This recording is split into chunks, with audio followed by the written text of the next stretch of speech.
নমস্কার বন্ধুরা, আমার আজকের রেসিপি ব্রেকফাস্ট রেসিপি।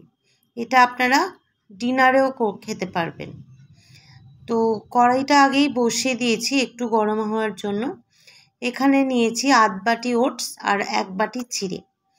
চিড়ে আর ওটসটা আমি একটু ড্রাই রোস্ট করে নেব।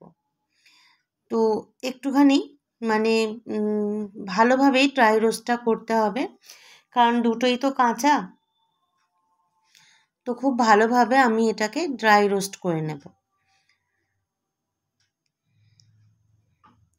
দেখুন অনেকটা শুকিয়ে শুকিয়ে এসছে, মানে একদম ভাজার মতন হয়ে গেছে। তো ড্রাই রোস্ট করা হয়ে গেছে। তো আমি একটা প্লেটের মধ্যে এইটাকে তুলে নেব।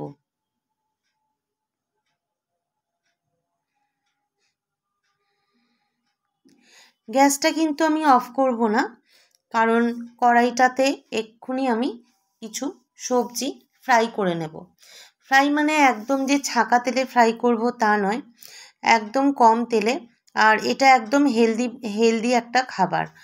তো একদমই কম, একদম একটুখানি সাদা তেল আমি এটার মধ্যে দিলাম,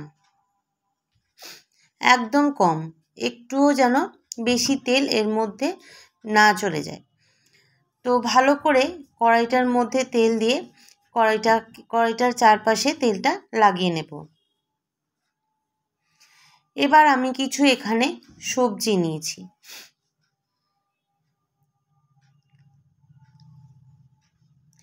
তেলটাকে একটু ভালো করে আগে গরম করে নেব। আমি এখানে গাজর আর ক্যাপসিকাম নিয়েছি। আপনাদের ইচ্ছা মতো আপনারা সবজি নেবেন। ফুলকপি, বিনস, কড়াইশুঁটি নিতেই পারেন। তো আমার কাছে এই দুটো সবজি ছিল আপাতত, আমি এই দুটো নিয়েছি। তো তেলটা গরম হয়ে গেছে। তেলের মধ্যে একটুখানি হলুদ দিয়ে দেব, যাতে করে সবজিটা দেওয়ার সাথে সাথেই না গায়ে ছিটকে আসে। তো তেলের মধ্যে অল্প একটু হলুদ দিয়ে দিয়েছি। এবার আমি দিয়ে দেব ধুয়ে রাখা সবজিগুলো। এবার এই সবজিগুলোকে একটু ভালোভাবে নাড়াচাড়া করে, মানে একদম পুড়িয়ে ফেলার মতো না, একটুখানি জাস্ট নেড়ে নরম করে নিতে হবে সবজিগুলো। খুব ভালোভাবে নাড়াচাড়া করবে। ননস্টিক কড়াই বলুন বা ননস্টিক প্যান, কোনোটাতেই কিন্তু বেশি তেল যায় না। একদম কম তেলেই কিন্তু রান্নাটা হয়ে যায়।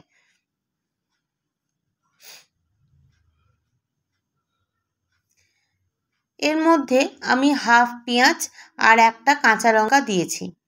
তো আপনারা ইচ্ছা হলে একটা গোটা পেঁয়াজ বা ঝাল অনুসারে লঙ্কাটা নিয়ে নিতে পারেন।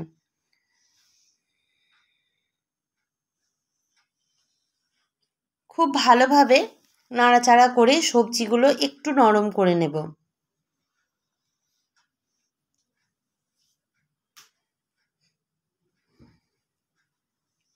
এর মধ্যে দিয়ে দেব একটুখানি নুন দিলে সবজিগুলো কিন্তু সুন্দরভাবে নরম হয়ে যায়।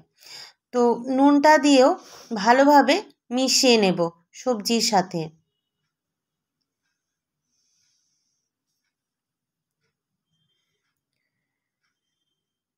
খুব বেশি একদম কালো করেও ভাজবেন না, আবার যেন কাঁচাও না থাকে।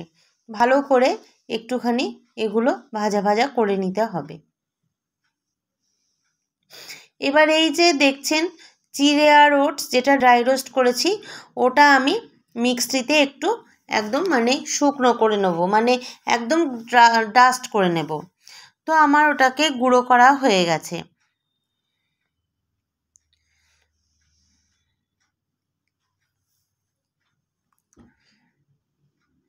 সবজিগুলো কিন্তু আমার ভাজা হয়ে গেছে। এবার ওই চিড়ে আর ওটসের গুঁড়োটা আমি একটা বাটিতে নিয়ে নিলাম।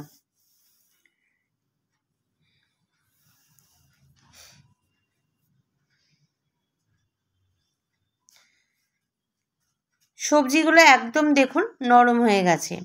এবার এই সবজিটা একটু সরিয়ে রেখে দিলাম। বাটির মধ্যে যে সবজিটা ভেজেছি সেইটা দিয়ে দেব।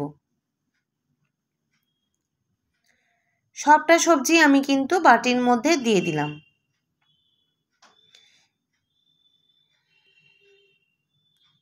এবার এটার মধ্যে আমি একটা ডিম ভেঙে দিচ্ছি। আপনারা ইচ্ছা হলে কিন্তু দুটো ডিম ভেঙে দিতেই পারেন, কিন্তু আমার একটা ডিমেই হয়ে যাবে। তো যাই হোক, একটা ডিম আমি এটার মধ্যে দিয়ে দিলাম।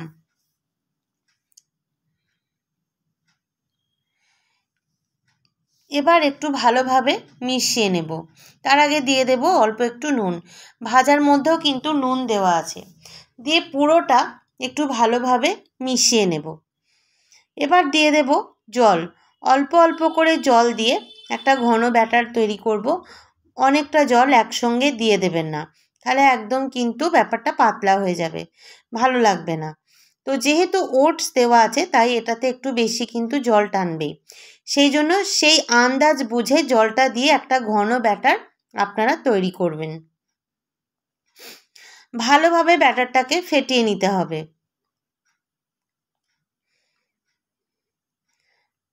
দেখুন এই রকম থিকনেস কিন্তু হবে, পাতলা বা মোটা সেরকম কিছু হবে না। এইবার ওই কড়াইটার মধ্যেই আমি একটু অয়েল ব্রাশ করে নেব। অয়েল আমি এখানে দেব না, আমি এখানে একটুখানি বাটার নিয়ে ব্রাশের সাহায্যে একটু বাটার ব্রাশ করে দেব। তার আগে কড়াইটা একটু গরম করে নিলাম। এবার এটার মধ্যে একটু বাটার ব্রাশ করে দিলাম। এটা কিন্তু একদমই তেলের খাবার নয়। তো বাটারটা ব্রাশ করা হয়ে গেছে।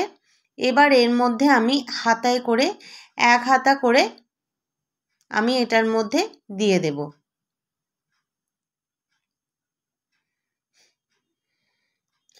তো বন্ধুরা, এটা যেহেতু বাটারে আমি করছি, মানে বাটার ব্রাশ করে,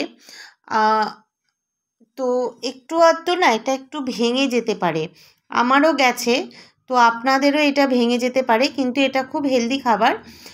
আপনারা বাচ্চাদের টিফিনেও দিতে পারেন এবং সকালের ব্রেকফাস্টেও আপনারা এটা খেতে পারেন। তো প্লিজ কিছু বাজে মন্তব্য কিন্তু এটা দেখে করবেন না, কারণ এটা তুলতে গিয়ে অনেক সময় ভেঙে যাচ্ছে। আমার ক্ষেত্রেও গেছে, আপনাদের ক্ষেত্রেও কিন্তু যেতে পারে। তো যাই হোক, এইটা একটু নরম হয়ে যাচ্ছে। তো ভালো করে আমি এই যে এই জায়গাগুলো কিন্তু একটুখানি করে মানে ভেঙে যাচ্ছে। তো আর একটু আমি ঢাকা দিয়ে এইটাকে হতে দেব।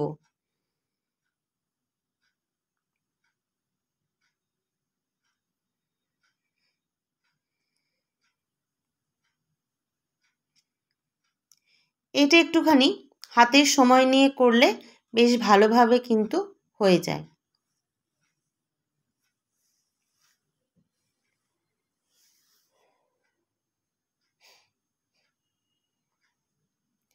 তো এটা কিছুক্ষণ সময় নিয়ে করতে হবে।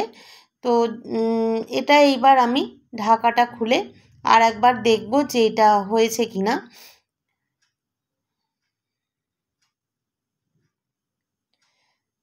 এবার এটাকে আমি উল্টে দেব। দেখুন একটু একটু সাইড থেকে ছিঁড়ে যাচ্ছে, কিন্তু আমি এটাকে উল্টাতে পেরেছি। বাটারটা আমি আর একবার মাঝখানে ব্রাশ করে দিয়েছিলাম, সেটা আর দেখানো হয়নি। তো যাই হোক, এটা এক পিঠ আমার মানে দু পিঠই ভালোভাবে এইরমভাবেই আমি ভেজে নেব। আরও একটু ঢাকা দিয়ে দিলাম যাতে করে পুরোটা ভালোভাবে কুক হয়ে যায়।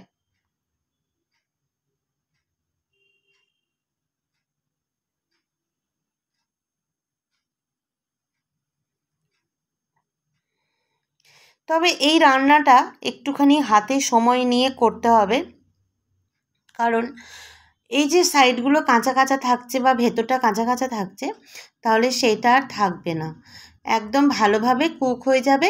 আর এই যেগুলো ছিঁড়ে ছিঁড়ে যাচ্ছে সেগুলো আর ছিঁড়ে ছিঁড়ে যাবে না।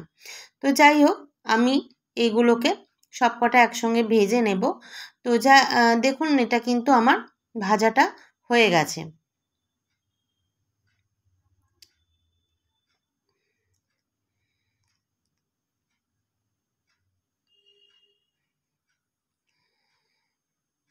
তো ভাজাটা হয়ে গেছে যখন, তখন আমি এটাকে একটা প্লেটে সার্ভ করে নেব। দিয়ে আমি আরও একটা এরকম করে নেব। আবার আমি তার জন্য কড়ার মধ্যে বাটার ব্রাশ করে নেব। দেখুন একটা আমার কিন্তু ভালোভাবেই উঠে গেছে। আর একটাও আমি ব্রাশ করে নেব। ভালোভাবে কড়ার মধ্যে ব্রাশ দিয়ে ব্রাশ করে নিলাম। এইবার আমি আরও কিছুটা ব্যাটার কড়ার মধ্যে দিয়ে সেম প্রসেসে সবকটা করে নেব।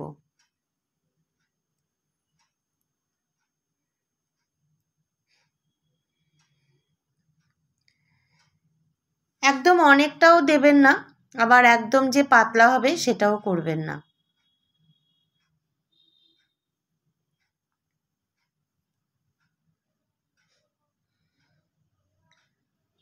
হাতায় করে একটু চাড়িয়ে চাড়িয়ে দিলে কিন্তু ব্যাপারটা সুন্দরভাবে হয়ে যাবে, এবং ঢাকা দিয়ে দিয়ে করলে সবটাই ভালোভাবে হয়ে যাবে।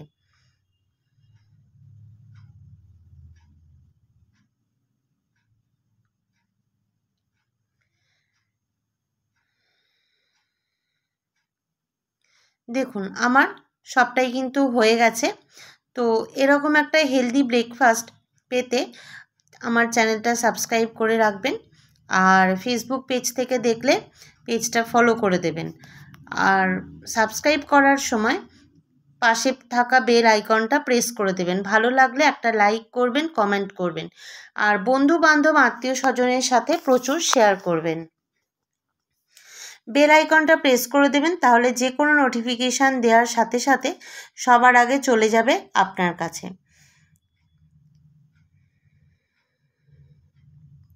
ফেসবুক পেজটা অবশ্যই ফলো করে দেবেন।